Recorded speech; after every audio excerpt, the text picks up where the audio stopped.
কুশডাঙ্গা বটতলা। আর এই জায়গাটির নামকরণ হয় একটি বট গাছকে কেন্দ্র করে। কিন্তু বটগাছ সেই সময় একটি থাকলেও বর্তমানে তার শিকড় থেকে তৈরি এখন অনেকগুলো বটগাছ।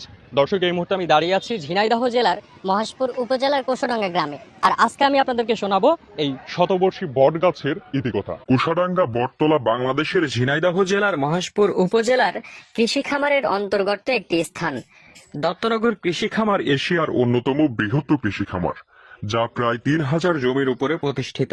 এই খামারের 5টি ফার্মের মধ্যে কুশডাঙ্গা অন্যতম।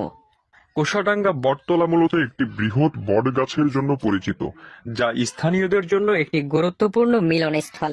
এই স্থানে স্থানীয়রা বিশ্রাম নেন এবং সামাজিক কার্যক্রম পরিচালনা করে। দত্তনগর কৃষি খামার ও কুশাডাঙ্গা বটতলা ভ্রমণ ও দূরবর্তী পর্যটকদের আকর্ষণ করে, যারা এশিয়ার বৃহত্তম কৃষি খামারের সৌন্দর্য ও পরিবেশ উপভোগ করতে আসে। প্রথম দিকে একটি বটগাছ থাকলেও বর্তমান সময়ে বটগাছের শিকড় থেকে তৈরি হয়েছে অনেকগুলা বটগাছ।